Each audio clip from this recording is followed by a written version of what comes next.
আসসালামু আলাইকুম। দেখেন বন্ধুরা, লঞ্চটা ঘাটে ভিড়ানোর সাথে সাথে যাত্রীগুলা কি করতেছে দেখেন।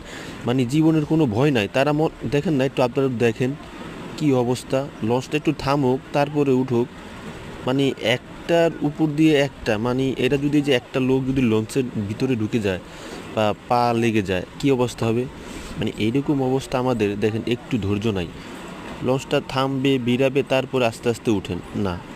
লাফ দিয়ে উঠেই মানে একজনের গায়ের পরে একজন, দেখেন পুরুষ মহিলা কি অবস্থা। মানে মনে হয় যে লঞ্চ ছেড়ে দেবে, এরকম অবস্থা। লঞ্চটা ভাই থামছে, এখানে ঘাট করবে, তারপরে আস্তে আস্তে উঠবে।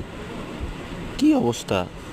এই হলো আমাদের অবস্থা। পরে এই সামান্য দুর্ভোগের জন্য বিশাল বড় ক্ষতি হয়ে যায়, বিশাল বড় অ্যাক্সিডেন্ট হয়ে যায়। তখন দোষ দিই কিসের? ভাগ্যের। ভাগ্য খারাপ।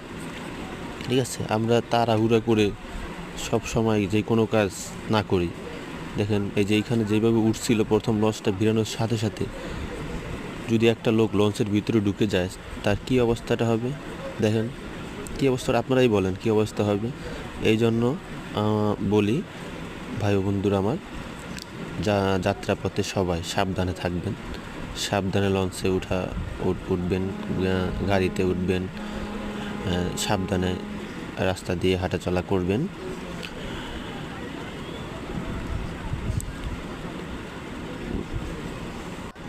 আপনারা জানেন সামান্য ভুলের জন্য অনেক বড় ক্ষতি হয়ে যেতে পারে। তাই আমি সবাইকে বলছি, যে যেইখানে থাকেন না কেন আমার ভিডিওটা যদি পারেন শেয়ার করবেন, লাইক করবেন। সবাই ভালো থাকবেন, সুস্থ থাকবেন। সবাইকে আমার পক্ষ থেকে সালাম। আসসালামু আলাইকুম। আল্লাহ হাফেজ বন্ধুরা।